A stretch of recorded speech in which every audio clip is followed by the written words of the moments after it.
And that was a disgraceful performance, in my opinion. We threw that game. We gave it away by doing that. We gave them the friggin' game. In my opinion, that sucked. What's that? Playoffs? Don't talk about it. Playoffs? You kidding me? Playoffs?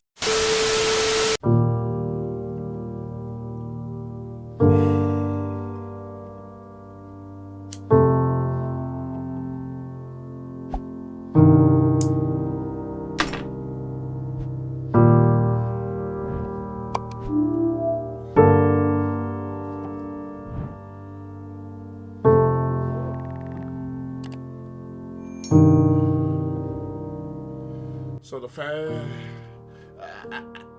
I don't know what to say. I don't know what to say. I'm lost for words right now. The Bears just went Bears again. Blew yet another damn fourth quarter lead. Enough with this intro. Let's talk about that disgraceful performance in the fourth quarter. Let's get into it. So much pain! So much pain!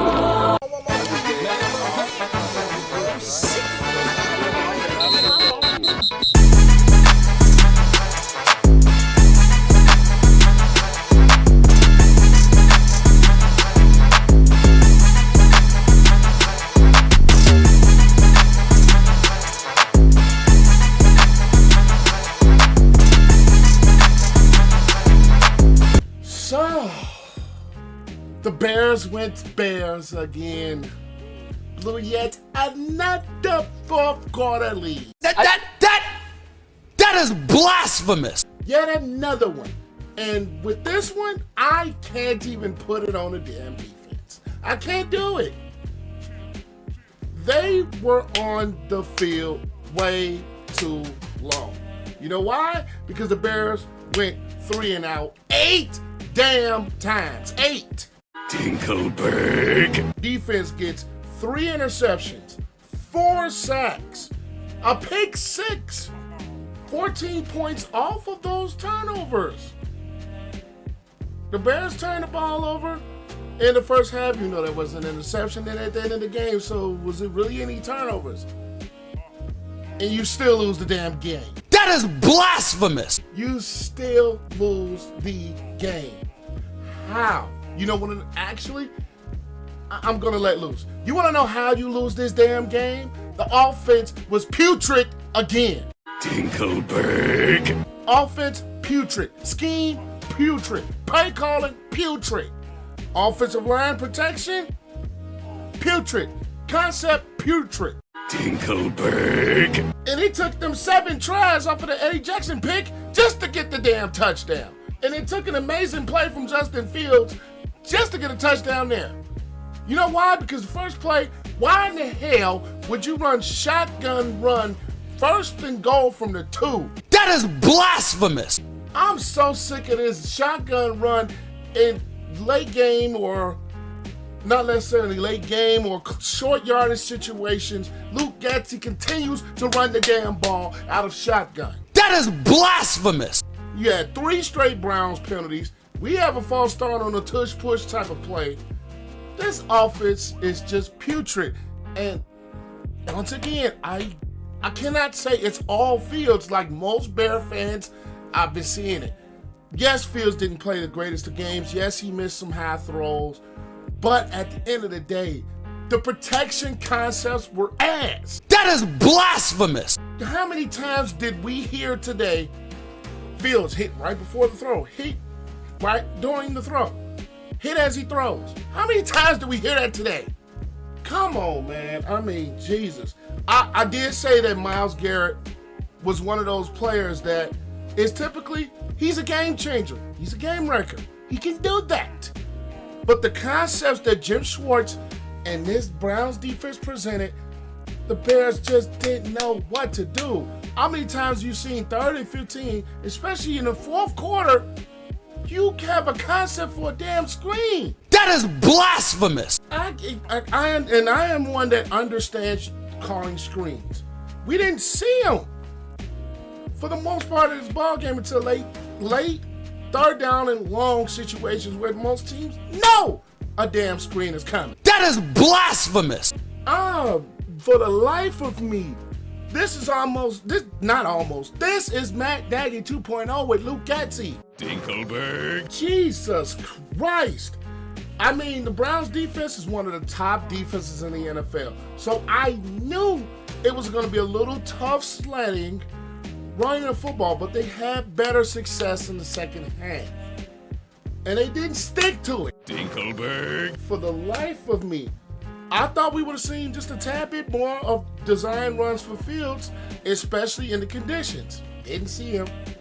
I do like the fact that they got Myles and Jones on a couple of carries.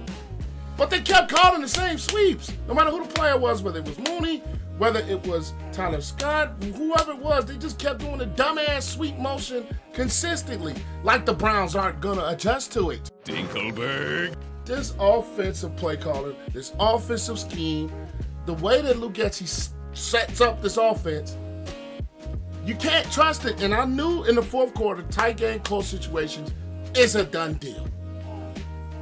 It is a done deal because they just don't, for the life of me, know how to come back. And this team, I've always said, is not built to come back and win. It's not built that way. Blow yet another fourth quarter lead, 10-point lead.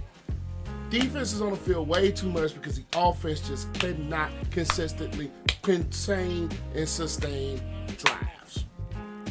Play calling putrid. Dinkelberg. I mean, Jesus, you run screens on obvious situations. You have to set up those screens. You have to, even you can call a screen on 2nd and 3 when your whole playbook is open. They get it in these obvious pass rush situations. Kiramoe and Wosu came on a lot of blitzes up the middle, and they didn't protect them at all. That is blasphemous. It's just this offensive concepts. They scored 13 points in the fourth quarter. It goes, the Bears are a very good third quarter team the last couple of weeks. To the fourth quarter, what the hell happens? This team just doesn't know how to finish consistently. And everybody wants to talk playoffs. Playoffs? Playoffs? This team ain't built for no playoffs. And if they were to miraculously make the playoffs, they ain't going to damn well. This game is proof as to why you need more around Fields. This game is proof. Whatever quarterback you guys can, Caleb Williams is going to say, not in this system, not in this offense. You got the same situation. Outside of DJ Moore, honestly, it's not much at wide receiver. It's not much. Mooney hasn't been consistent. Kmet is the only consistent pass catching threat. This is not an offense that's built to throw the ball 40 times a game. It's not this type of offense and not this type of a scheme. It's not 40 times a game throwing the football. It's not with the weaponry. DJ Moore, we all know what he can do. But outside of that, you don't have much else consistency outside of that besides possibly Kmet. That's it. Offensive line, when Tevin Jenkins went down, it just went worse.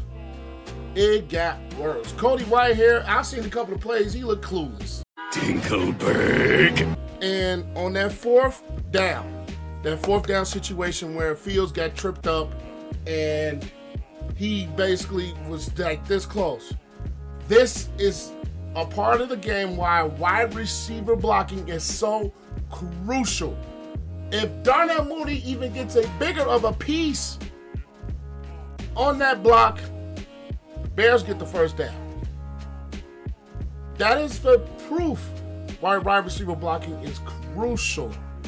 The Bears, they have too many small receivers. It's just too many small receivers. DJ Moore, great, he's an elite receiver. The Bears don't have that big body, maybe outside of what Equanimeous St. Brown, and we all know what he is, and he didn't play. So what else? At the end of the day, this offense is putrid. That is blasphemous. Now, for me to get to the defense, I applaud the defense for holding up as they should. 29 yards rushing to a Browns team that runs the football very effectively. Yeah! 29 yards rushing, and that's it. Yeah! This is a Bears defense that can win games if there's complementary football. And Montez Sweat, today, that's why you go get him. That is why you go get him. The way he could just change a game, that's why you go get a guy like Montez Sweat. Yeah! Tremaine Edmunds pick 6 on a TJ Edwards knockout hit. Yeah! Eddie Jackson gets the pick. Yeah! The drop was down to about the 2. Tyreek Stevenson made an amazing play where it just looks like Njoku is wide open and Tyreek Stevenson closes the gap like that. Yeah! This defense, I'm not going to sit here and bash the defense. The defense played tremendous. It's just the offense had them in so many bad spots. The offense did not move the football. Even if you have to punt, at least flip the field position, especially in a close game like this, and the Bears didn't do it. That is blasphemous. Defense, 4 sacks. Yeah! Montez Sweat gets 2 of them. Well, actually, let me check that. 2.5. Yeah! TJ Edwards half sack. DeMarcus Walker got a half sack. Javon Dexter with pressure. This defense played the type of football game that can win you football games. Yeah! At the end of the day, you had a couple of coverage things on the Cooper touchdown. Njoku made just a hell of a catch in that first touchdown for the Browns. So I would give credit where credit is due. Jaquan Brisker was there. Flacco made a good throw. Njoku made a hell of a catch to get the both feet down and hold on to control. So that was a play where it's like that's just a good play the other team made. At the end of the day, complimentary football. And then the muff punt. Dinkelberg. The muff punt, it didn't hurt us, thankfully, because of the Stevenson interception on the very next play. Yeah! I'm loving where this Bears defense is. To give some type of positivity out of this game, I love where this Bears defense is. Yeah! Eberflus has this defense well. Some of his coaching decisions, maybe. And speaking of a coaching decision, I know this is one that everybody probably wants to hear my opinion on. The decision for the Bears not to kick the field goal late in that first half. So here's my thoughts. 1, I completely agree with them throwing a Hail Mary instead of kicking it. You have to think, the conditions were bad, especially early on in the ball game. The conditions were not great. 2, Carlos Santos, and then especially with the wind, who knows what kind of play could have turned out, whether it could have been a block, because you have to make so many kicking adjustments and number 1, strong winds and wet weather and muddy field conditions, especially for a kicker. Those are a lot of things you have to take into account. Now, of course, you would have wanted to get points out of that, at least attempt it. Maybe you could have done that, but I'm not going to sit here and say that, oh, he would have made it anyway. You know, maybe, maybe not. Something happens and disaster. At least the Hail Mary attempt, I mean, come on. So at the end of the day, I do agree with them not kicking, because the way those field conditions were and the way that the weather conditions were and the wind conditions, small chance he actually makes that field goal anyway. Very small chance with the rain downpour, heavy winds, at least 15 to 20 miles per hour winds on a wet surface, muddy surface that's not playing turf, that's actual natural grass in a muddy field. Let's say the hole goes wrong because of the ball is stuck in wet, muddy conditions. You have to think about all that before you send the kicker out there for a 55-yard field goal at the half. You have to think about those things. Now, if the Bears would have got more yardage, we wouldn't have been talking about that in decision anyway. Last Hail Mary, Darnell Mooney was this close to winning it. Hold on to the damn ball. Tunyon on the long bomb earlier. Hold on to the ball. That is blasphemous. So I'm one that says this offense basically lost us the ball game. Dinkelberg. The way that they were not able to run the football, even though the Browns defense is stout, the way they were not able to make adjustments and make consistent drives, even if we flip the field or whatever, the Bears just didn't do that at all today. And you guys know I'm not one going to rain off stats or going to rain off certain numbers. And for this Bears run defense to hold the Browns to little of 1.6 yards a carry? Yeah! Come on now.